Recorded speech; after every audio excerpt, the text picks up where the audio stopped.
Ezequiel, capítulo 34.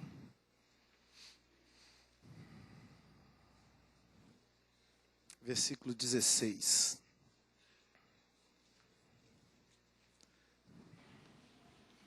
Ezequiel 34.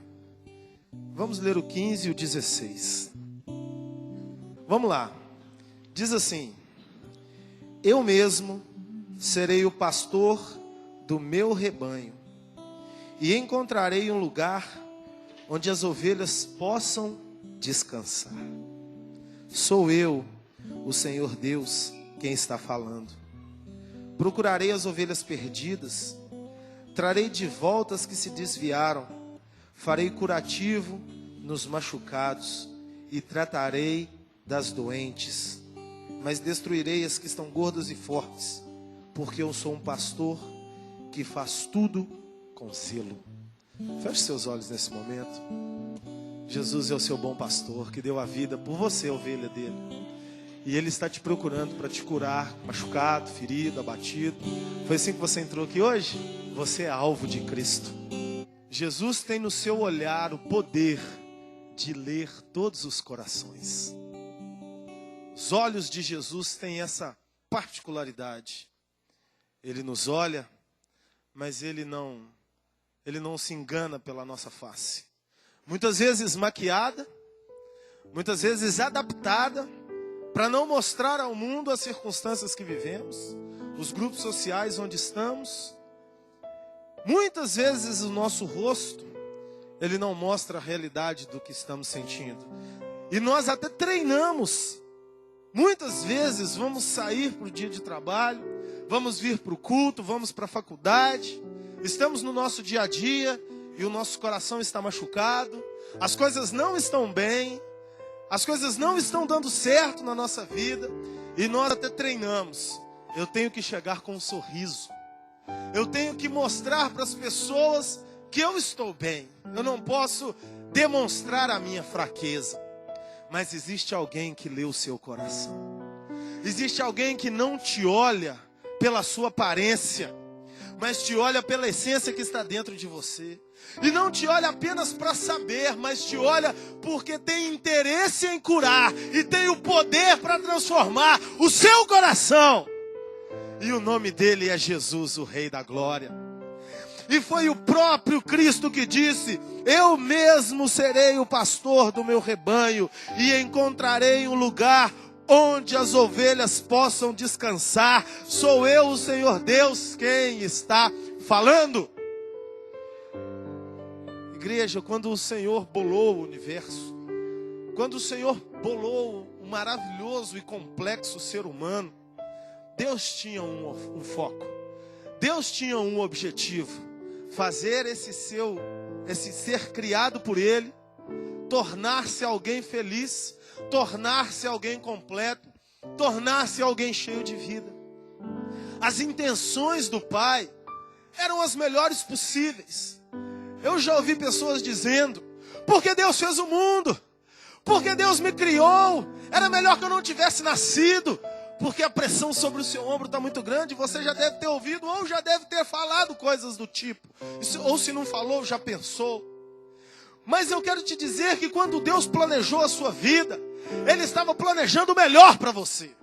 Ele estava planejando felicidade completa, não alegria momentânea, que é o resultado de um sucesso pontual. Aí nós ficamos alegres por um momento. Deus estava pensando em mais do que isso, em te fazer feliz de manhã, em te fazer feliz de tarde, em te fazer feliz de noite, de madrugada, em todos os momentos da sua vida. Deus quer que você seja completamente feliz. Toda notícia, todo pensamento, todo conceito diferente desta verdade é mentira de Satanás. Tem pessoas que dizem: não, eu nasci para sofrer. Tem pessoas que acreditam que tem que carregar um karma. Isso é mentira do diabo. Deus fez cada um de nós para sermos completamente felizes. Ele planejou, Ele estudou, Ele pensou a melhor substância que Ele poderia construir a humanidade. Por isso Ele fez o homem do pó da terra. A matéria mais completa que existe é o pó da terra. O ouro não é tão completo como o pó da terra. O ferro não é tão completo como o pó da terra. O carbono, o diamante, qualquer substância da natureza não é tão completa em nutrientes como o pó da terra. Ele tem o poder, o pó da terra tem o poder de fazer a semente germinar. Pega um monte de ouro em pó, faz a experiência, põe uma caixinha, pega uma semente de feijão, põe lá dentro. E fica 200 anos esperando ela brotar para você ver se nasce alguma coisa. Não nasce nada. Mas pega um pouquinho de pó da terra, coloca numa caixinha, joga uma sementinha de feijão lá dentro, que daí a 4 ou 5 dias você está vendo o broto sair dali. Porque a terra tem o poder de gerar vida. E foi esse material que Deus usou para fazer um ser completo, para fazer um ser totalmente feliz. E Deus, não satisfeito ainda, Ele quis ir mais além. Ele tirou um pedaço dele mesmo e colocou dentro daquele boneco de pó que ele tinha feito. E a Bíblia diz que quando Deus soprou nas narinas de Adão, ele se tornou alma vivente. Se tornar está implícito que é o resultado de alguma operação. É uma transformação. Nada se torna por si só. Se torna quando soma alguma coisa. Aí se torna outra coisa. E o pó da terra somado ao sopro, algo que se chama ruar, ou seja, a tradução melhor é um pedaço de Deus, estava dentro de Adão, o primeiro homem. E de Adão nasceu Caim, nasceu Abel, nasceu Sete, nasceu Enos, nasceu Enoque, e chegou até você e até mim. Então eu e você temos um pedaço de Deus dentro de nós. Nós temos o sopro do Espírito Santo dentro de nós. Porque o Rei da Glória decidiu nos fazer. Mas o maldoso, maquiavélico Satanás, com todo o seu ódio e a sua frustração contida por ter errado e perdido a sua posição, quis tomar da humanidade a essência de Deus. E através da única forma que ele consegue, o engano. E através do engano, ele conduziu Eva a pecar. Seduziu, jogou com as palavras, mentiu, porque ele perguntou para ela: o Senhor disse, Eva, que vocês não podem comer de nenhuma árvore do jardim. Deus não tinha dito aquilo para Eva. Deus disse para ela: da árvore do conhecimento do bem e do mal vocês não comerão. E quando Eva disse para a serpente: não, Deus não falou isso.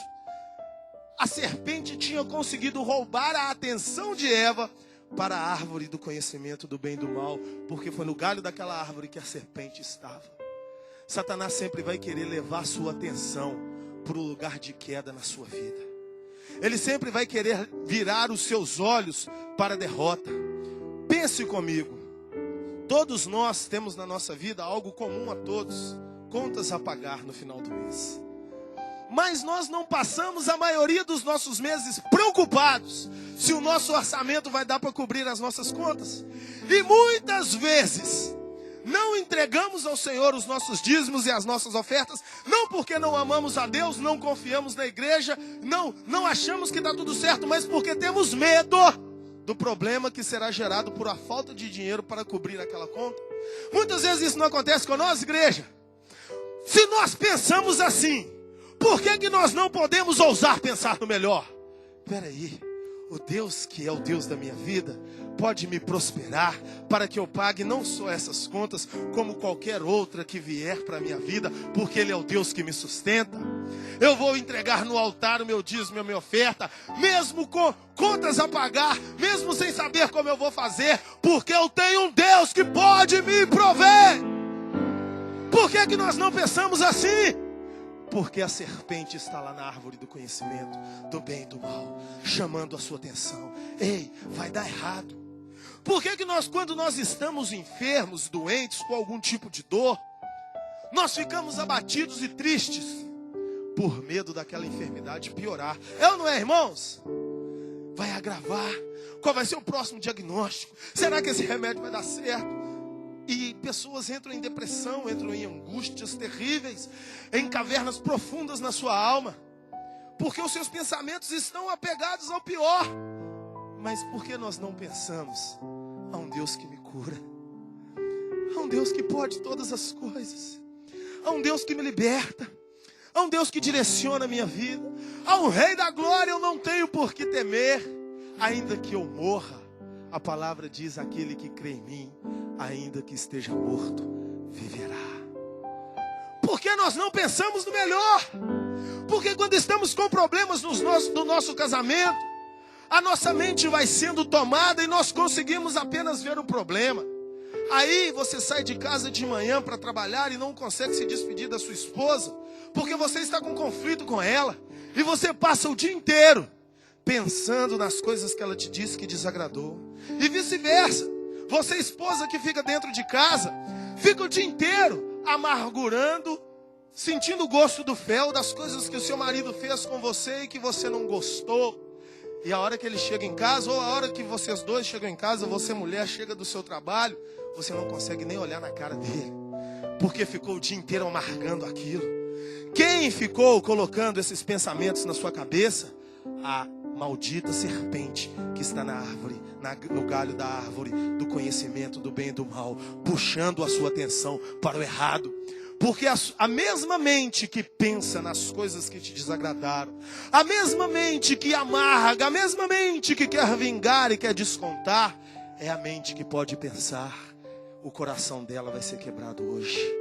O coração dele vai ser quebrado hoje. O meu coração vai ser quebrado hoje. E quando eu chegar no final do dia, eu vou dar um sorriso, vou dar um abraço, vou dar um beijo e vou dizer: eu amo você. E todos os machucados e todas as mágoas do meu coração foram lavadas nesse dia pelo sangue do Cordeiro. Por que nós não pensamos assim, igreja? Porque tem alguém que quer tirar da nossa mente e do nosso coração a verdade que nos declara: em Cristo Jesus somos mais que vencedores. A vitória é sua. Quando Deus te fez, Ele planejou fazer alguém completo. Mas Adão errou, saiu da presença de Deus, perdeu a bênção, enfim. Deus não desistiu da humanidade. O Rafael ministrou aqui pelo Espírito de Deus. Deus não desistiu de você. Não importa o tamanho do pecado que você cometeu. Não importa o erro que você cometeu. Deus não desistiu de você. Ele não te olha pelo pecado, mas Ele te olha pelo sangue de Jesus derramado na cruz do Calvário. E esse sangue tem o poder de restaurar você, ovelha machucada. E Deus quem disse: eu sou o Senhor Deus, e vou levar as minhas ovelhas para um lugar que possam descansar. Procurarei as ovelhas perdidas e as trarei de volta. O Senhor não perdeu para o pecado. O Senhor não perdeu para Satanás. Porque na plenitude dos tempos, no tempo perfeito, Jesus veio morrer na cruz. O que significa essa palavra plenitude? Ela é uma junção de dois termos: pleu e roma. Pleu significa distância, processos sendo completados. E Roma significa explosão sobre os processos que foram completados. Por isso a palavra é plenitude, porque Deus construiu um processo. Deus não demorou 2000 anos para mandar Jesus. Não, eu vou deixar a história rolar aí, para que depois de 2000 anos eu mande meu filho morrer na cruz. Não. Teve um problema. Um problema existiu. E o Senhor nosso Deus, que é o Deus de guerra, Ele não desiste da batalha. Ele fez, Ele construiu o homem, a humanidade, e deu livre-arbítrio. E o homem, a humanidade, de posse do seu livre-arbítrio, errou. Saiu da essência, saiu da rota. Mas Deus sabia que precisaria de acontecer um processo. E qual era esse processo? Alguém na rota teria que novamente acreditar na voz do Eterno, a despeito de qualquer outra voz. Então por isso, o Senhor começou a construir a história. E em Adão, houve outro homem que pecou, o seu filho direto, que foi Caim. E quando Caim pecou, houve uma separação na genealogia de Adão. Porque Caim foi destituído da presença de Deus. Deus precisa de fé. Deus tem sede de fé. Deus precisa da fé para que possa operar o milagre. E até então ninguém tinha tido essa fé. Mas quando Caim pecou e foi destituído, Deus deu outro filho para Adão. E esse filho se chamou Sete. E se você olhar no livro de Gênesis, no capítulo 5, você vai ver claramente que ali houve uma separação. O nome de Caim desaparece da genealogia. E em Sete começa a se contar outra genealogia de Adão. Depois você lê no capítulo 5 do livro de Gênesis. Ali Deus começou a encontrar um veio de fé. Ainda que fosse um córregozinho mirrado, ainda que fosse uma águazinha fininha, Deus estava vendo o oceano lá na frente. O pléu estava acontecendo. Um processo iniciou. Ainda que a fé no seu coração seja uma fé pequenininha. Ainda que você ache que você não consegue. Mas se você dispor o seu coração para Deus hoje, Ele vai aumentando esse córrego. Ele vai se tornando um lago. Ele vai se tornando um ribeiro. Ele vai se tornando uma lagoa. E ele se tornará o oceano do Espírito. De forma que você vai olhar para a morte e dizer: tenha vida. E as cachoeiras de Deus vão jorrar na sua vida. E o milagre acontece. Essa é a perspectiva de Deus. Ele estava vendo aquele riacho. Ele estava vendo o pléu se desenvolvendo. E ele falava no seu coração: vai chegar o tempo do Roma. Vai chegar o tempo de concluir esse projeto e trazer uma explosão para o mundo, que é Cristo, a esperança da glória, para salvar todo aquele que nele crê, para que todo aquele que nele crê não pereça, mas tenha a vida eterna. O projeto da alegria completa está ainda acontecendo hoje. E na geração de Sete, Deus achou Abraão. E quando Deus achou Abraão, o córrego já estava bem mais largo. E Deus pôde falar com ele: Abraão. Abraão morava em Ur dos Caldeus. Ur dos Caldeus, se formos trazer para comparação no Brasil, seria Aparecida do Norte. Um lugar onde vivia da fabricação de ídolos. Vivia da fabricação de imagens. As comitivas de penitência que tinham em Ur eram gigantes. Quando você pega a história de Ur dos Caldeus, você acha tudo, menos Deus. Mas ali tinha um rapaz, filho de um dono de oficina de imagens, que produzia imagens para os inúmeros deuses daquela região. Mas ali, fazendo ídolos, idólatras, produto de idolatria, aquele homem ouviu Abraão. E ele olhou para os ídolos, não era nenhum, porque os ídolos têm boca, mas não falam. Tem ouvidos, mas não ouvem. Tem olhos, mas não veem. Tem nariz, mas não sentem o cheiro. E ele sabia que aquilo ali não poderia trazer a alegria para a vida dele. Mas dentro do coração de Abraão pulsava um grito silencioso: eu quero ser feliz. Eu quero ser feliz. Eu quero ser feliz. Abraão não tinha uma igreja para frequentar.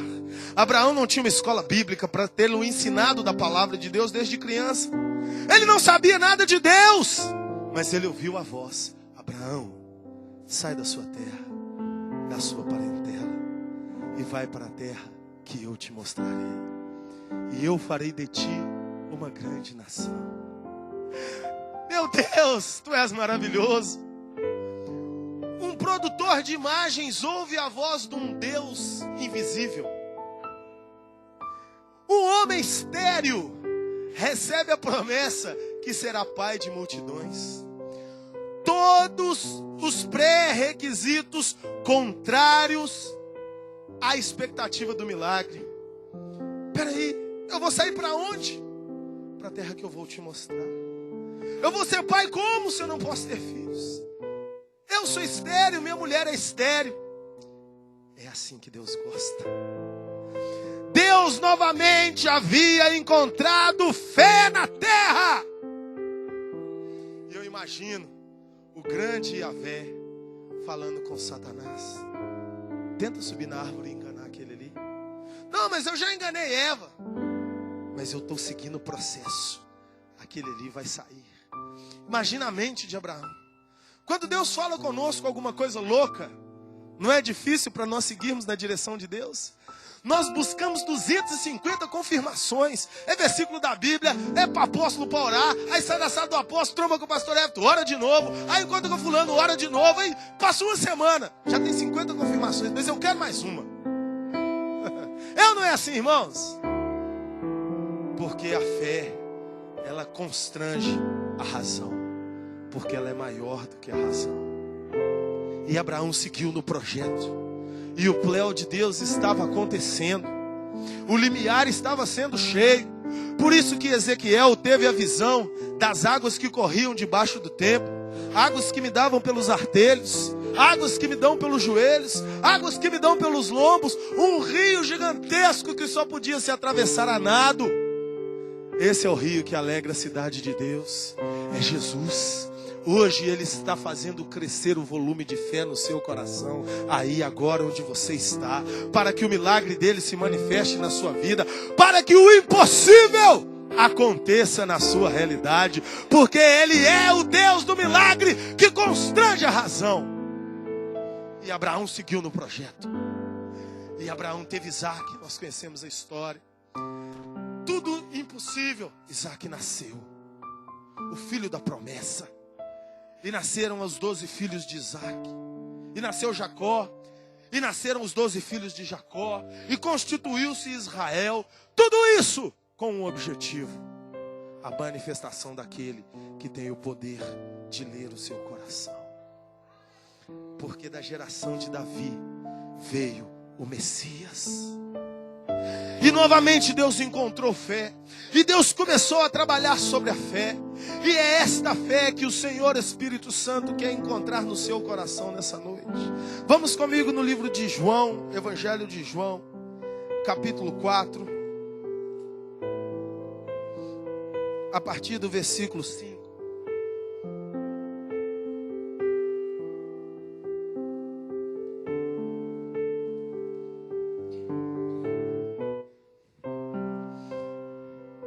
Esse limiar de Deus que estava sendo cheio, chegou e nasceu em Belém. Jesus nasceu. E de Belém ele foi para Nazaré. E de Nazaré ele saiu em todas as cidades daquela região, pregando e falando as boas novas de salvação. Com o único objetivo: trazer redenção. Encontrar as ovelhas perdidas e machucadas. E nesse episódio pontual, maravilhoso do capítulo 4 do Evangelho de João, Jesus se encontra com uma mulher na beira do poço de Jacó, na cidade de Sicar, no país da Samaria. E Jesus tem uma conversa com essa mulher. E nessa conversa, Jesus revela para a humanidade o seu projeto de redenção. Vamos ler a partir do versículo 5. Acompanhe comigo na sua Bíblia. Ele chegou a uma cidade de Samaria chamada Sicar, que ficava perto das terras que Jacó tinha dado ao seu filho José. Ali ficava o poço de Jacó. Era mais ou menos meio-dia, quando Jesus, cansado da viagem, sentou-se perto do poço. Uma mulher samaritana veio tirar água e Jesus lhe disse: por favor, me dê um pouco de água. Os discípulos de Jesus tinham ido até a cidade comprar comida. A mulher respondeu: o Senhor é judeu, eu sou samaritana. Como é que o Senhor me pede água? Ela disse isso porque os judeus não se dão com os samaritanos. Então Jesus disse: se você soubesse o que Deus pode dar a quem é que está lhe pedindo água, você pediria e ele lhe daria a água da vida. Ela respondeu: Senhor, não tem balde para tirar água, e o poço é fundo. Como é que vai conseguir essa água da vida? Nosso antepassado Jacó nos deu este poço. Ele, os seus filhos e os seus animais beberam água daqui. Será que o Senhor é mais importante que Jacó? Então Jesus disse: quem beber desta água terá sede de novo. Mas a pessoa que beber da água que eu lhe der nunca mais terá sede, porque a água que eu lhe der se tornará nela uma fonte de água que dará vida eterna. Que dará vida eterna. Então a mulher pediu: por favor, me dê dessa água. Assim eu nunca mais terei sede e não precisarei mais vir aqui buscar água. Vá chamar o seu marido e volte aqui, ordenou Jesus. Eu não tenho marido, respondeu a mulher. Então Jesus disse: você está certa ao dizer que não tem marido, pois já teve 5, e este que você tem agora não é de fato seu marido. Sim, você falou a verdade. A mulher respondeu: agora sei que o Senhor é um profeta. Os nossos antepassados adoraram a Deus nesse monte, mas vós, judeus, dizem que em Jerusalém é o lugar onde devemos adorá-lo. Jesus disse: mulher, creia no que digo. Chegará o tempo em que ninguém vai adorar a Deus, nem neste monte, nem em Jerusalém. Vocês, samaritanos, não sabem o que adoram, mas nós sabemos o que adoramos, porque a salvação vem dos judeus. Mas virá o tempo, e de fato já chegou, em que os verdadeiros adoradores vão adorar o Pai em espírito e em verdade, pois são esses são as ovelhas machucadas, que o Pai quer que o adorem. Deus é espírito, e por isso os que o adoram devem adorá-lo em espírito e em verdade. Vamos acompanhar a inteligência espiritual desse acontecimento. Essa mulher era uma mulher samaritana. Samaria significa para Israel a rebeldia contra Deus. Porque quando Israel foi dividido, em Samaria construíram um outro templo, instituíram outro sacerdócio e começaram a adorar deuses estranhos. E o povo de Israel virou as costas para Samaria. Porque Israel não é o limiar completo. Israel é parte do processo. O limiar completo é o Cristo vivo que nasce no coração de todo aquele que crê. Seja ele israelita, seja ele francês, americano, brasileiro, aonde tem um ser humano que Jesus nasce no coração, ali o projeto se completou. Por isso Israel não tinha como entender os samaritanos. Mas Jesus chegou ali. E Jesus disse para aquela mulher: dá-me de beber. Quando Jesus disse para ela: dá-me de beber, Jesus estava revelando que ele tem uma sede. Qual é a sede de Jesus? É a sede pela humanidade. Porque quando ele encontra a humanidade, preste atenção, ele traz até essa humanidade ferida, machucada, caída, a divindade perfeita.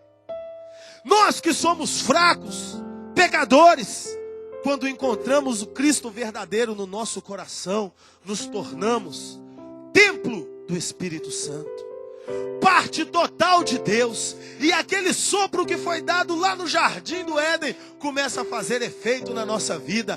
E nesse poder nós podemos dizer para a morte: afasta-te. Nesse poder nós podemos dizer para a enfermidade: saia. Nesse poder nós podemos dizer para os demônios: saiam. Nesse poder nós podemos declarar em Cristo Jesus: eu sou mais que vencedor. Aplauda o Senhor. Glorifique o nome do Senhor. Bendito seja o seu nome. Esse é o projeto. Esse é o limiar se enchendo. E Jesus disse para ela: dá-me de beber. E ela falou: como sendo tu judeu, me pede dá-me de beber, que sou samaritana. Os nossos pais falaram que é em Jerusalém onde se deve adorar. No momento que aquela mulher estava conversando com Jesus, ela foi sentindo o calor da presença do Mestre. E o calor da presença do Mestre quebra cadeias dentro de nós. E agora a presença do Mestre está quebrando cadeias no seu coração. Eu não sei como você entrou aqui nessa noite, mas eu sei como você vai sair. Você vai sair daqui uma bomba, uma estrela para brilhar nas trevas da humanidade, declarando: Jesus Cristo muda histórias, Jesus Cristo muda quadros, Jesus Cristo encontra as ovelhas machucadas e as leva para um lugar de paz. E Jesus disse para ela: se você soubesse quem te pede dá-me de beber, você lhe pediria e eu te daria a água viva. E aquela mulher que estava tendo uma conversa natural, humana com Jesus, entendendo nele um judeu que odeia samaritanos, de repente faz uma pergunta louca: Senhor, tu não tens vasilha para tirar água? Como você vai tirar essa água viva? Irmãos, não tem ilusão nessa história. Jesus falou com ela o seguinte: se você soubesse quem te pede dar-me de beber, tu lhe pedirias e ele te daria água viva. Que história é essa de água viva? Água que você beberia e nunca mais teria sede. Como pode existir uma água dessa? Naturalmente seria essa pergunta que aquela mulher faria para Cristo. Mas a pergunta que ela fez foi outra, e uma pergunta louca: você não tem vasilha? Como você vai tirar água? E essa pergunta dela revela um grito silencioso do coração dela: eu preciso de vida. Eu estou machucada, eu estou ferida, eu estou morrendo, eu preciso de vida. Ainda que essa probabilidade seja uma probabilidade irrisória, louca, mas vamos dar um jeito, eu preciso dessa água para não ter mais sede. Porque quando estamos afundados na nossa dor, começamos a perder o controle da nossa razão. E é esse o campo de batalha de Satanás. Quanto mais você sente dor, mais circunstâncias para você sentir dor ele quer gerar. Mais ele quer chamar a sua atenção para o pior, para o pessimismo, para o vai dar errado. E você começa a enfraquecer, diminuir, e cai pelo chão sem forças. Mas Jesus quer dizer a você: não importa o tamanho do seu problema, eu sou maior do que ele. Eu posso reverter qualquer situação. Eu tenho a água da vida. Eu tenho a água da vida. Jesus, Jesus. Nós precisamos beber a sua água nessa noite. E nós vamos beber a sua água. E Jesus pôs o dedo na ferida, lá no fundo da ferida daquela mulher. Vai lá, chama o seu marido. E o texto é bem categórico em dizer: ordenou-lhe Jesus. Ordem é verbo imperativo. Vai lá e chama seu marido. Ele não perguntou para ela: você tem marido? Ele pôs o dedo na ferida. Em Ezequiel ele não disse que está procurando as ovelhas feridas? Não foi isso que nós lemos? Amém? Eu estou procurando as ovelhas feridas. Antes de achar a ovelha ferida, ele quer achar a ferida da ovelha. Porque ele quer curar a ovelha. Ele quer levá-la para um lugar onde ela possa ter paz. E você não tem paz com a doença, com a dor te incomodando. Ele quer tirar a dor. Mas para ele tirar a dor, ele tem que confrontar o problema. O problema daquela mulher era a frustração. Ela já tinha tido 5 maridos. E ela disse para ele: Senhor, eu não tenho marido. Pronto. Era tudo que Jesus precisava. Ele precisava da verdade. Você está entendendo? Quem está entendendo, levanta a mão. Aleluia. Ele precisava da verdade. Ele precisava da sinceridade. Qual é o seu problema, igreja? É um vício? Conta para Jesus. Jesus, eu fumei hoje. Se foi cigarro, eu fumei cigarro. Se foi maconha, eu fumei maconha. Se foi cocaína, eu cheirei. Eu não quero mais. Eu não aguento mais. Eu estou sendo fraco. Satanás está tirando as minhas forças. Ele está mentindo para mim. Qual é o seu problema? É a prostituição? Conta para Jesus. Jesus, eu pequei. Eu mantive relação sexual quando eu não podia, quando eu não era casado, eu não sou casado. Qual o seu problema? É adultério? Conta para Jesus. Qual o seu problema? É desvio de verba na sua empresa? Conta para Jesus. Qual é? Qual é o problema?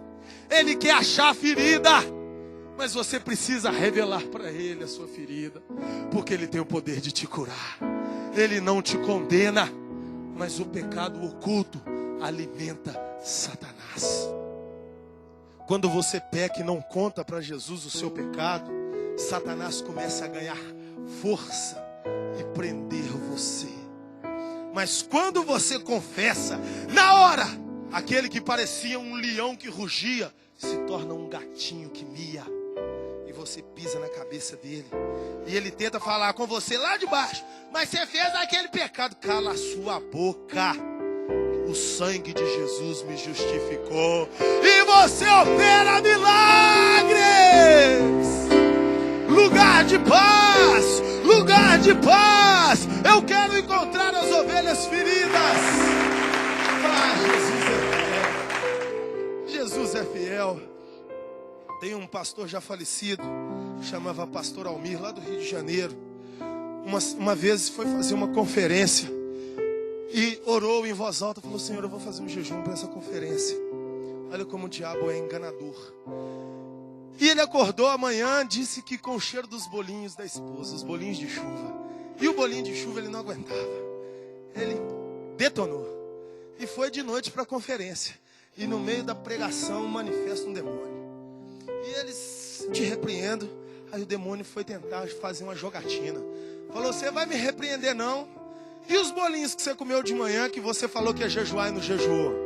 Ele falou: demônio, cala a sua boca, porque quem te expulsa é jejum ou é Jesus? Aí o demônio: é Jesus. Então você já respondeu, dá licença. Era desse tamanhozinho o pastor Almir.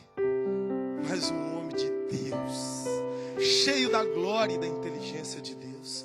Então quando você revela, abre a sua vida para Deus, Ele cura a sua ferida. Vai lá e traz aqui o seu marido. E ela... Para uma mulher assumir isso para um homem, era assinar um atestado de prostituta.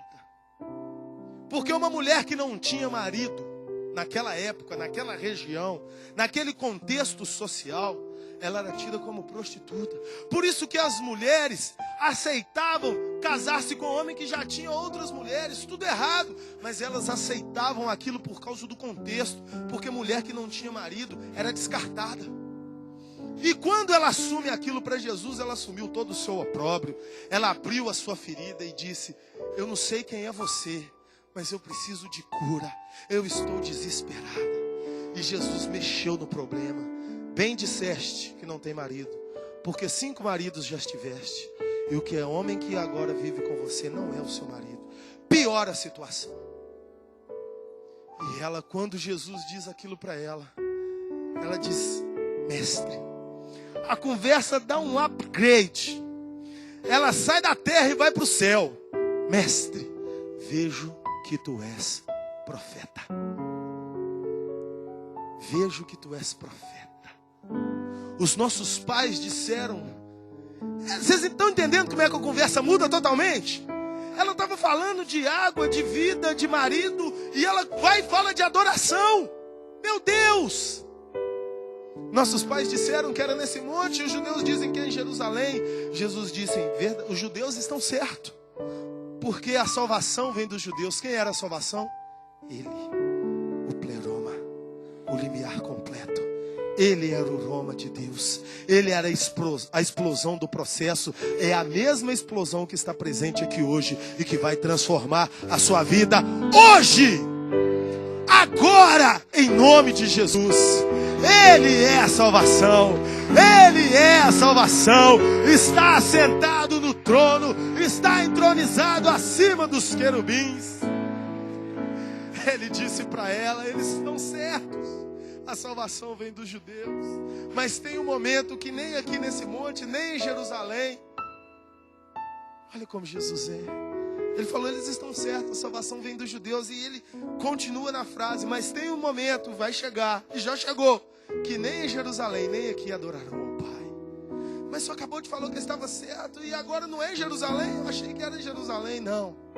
E Jesus entrega para aquela mulher o maior segredo do relacionamento do homem com Deus, o verdadeiro lugar da adoração. Ele é em espírito, ele é em verdade. É um lugar secreto. Interessante que Deus não entregou esse segredo para o grande apóstolo Paulo. Deus não entregou esse segredo para o grande apóstolo Lucas, para o grande João, para o grande Pedro, para nenhum dos rabinos judaicos, para nenhum mestre da terra. Ele entregou esse segredo para a mulher de Sicar, que tinha tido 5 casamentos frustrados e estava morando com um cara que não era seu marido. E aos olhos da sociedade era a ovelha ferida das feridas. Mas ele veio encontrar a ovelha ferida. Ele veio encontrar a ovelha ferida. Ele veio encontrar os problemáticos. Ele veio encontrar os sem solução. Porque Ele é a solução. Ele te coloca na posição de mais que vencedor. Ele te coloca na posição de cheio da presença de Deus.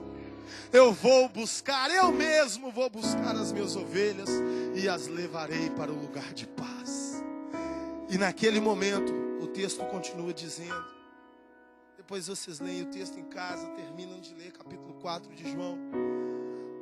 Quando Jesus diz aquilo para aquela mulher, os discípulos chegam e dão um silêncio.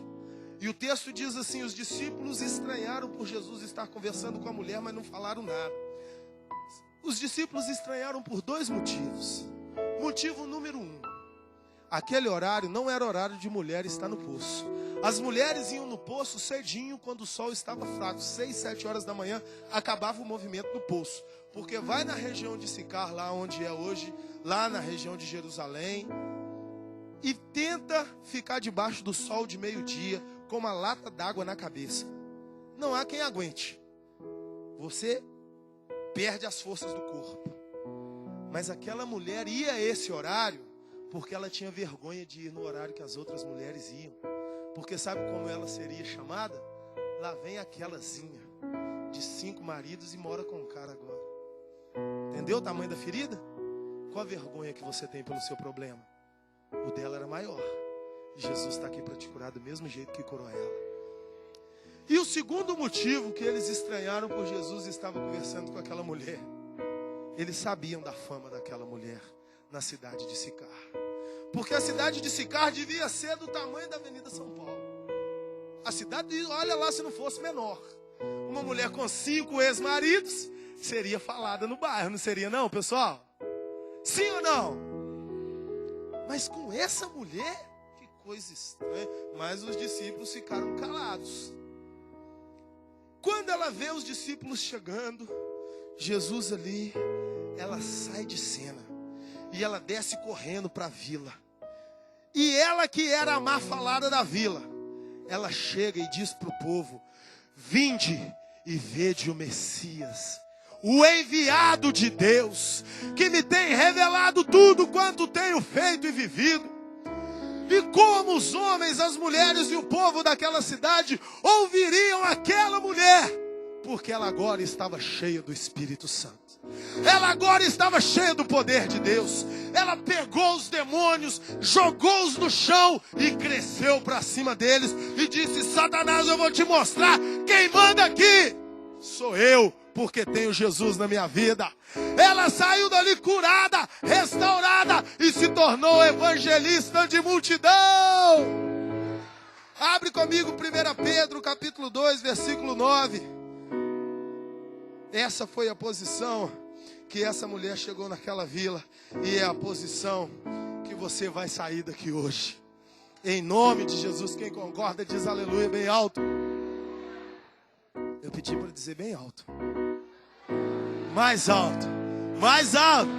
Glória a Deus.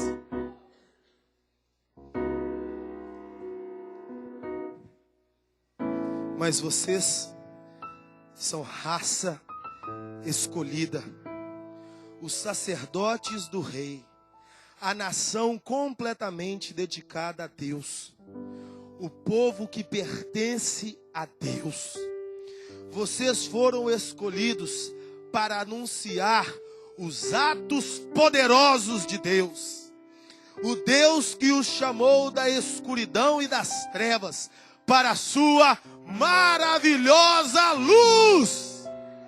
Ele ainda está fazendo a humanidade completamente feliz e cheia do poder de Deus.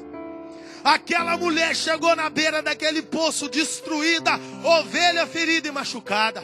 Mas o pastor de todos os pastores veio achar aquela ovelha aquele dia.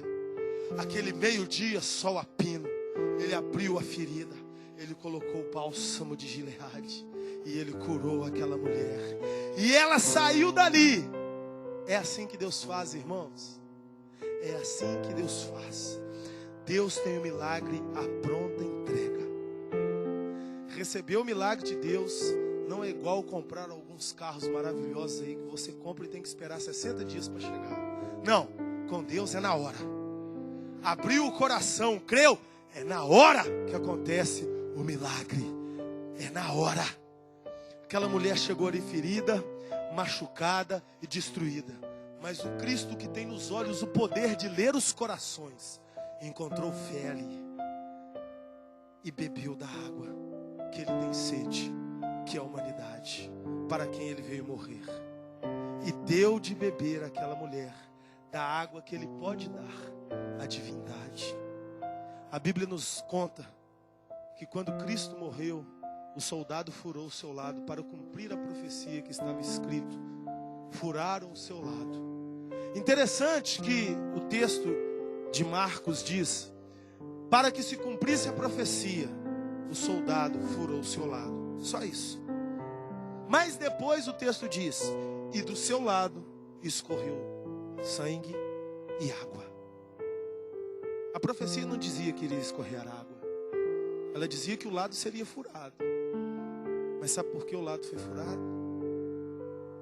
Para que a água da divindade escorresse sobre a humanidade perdida.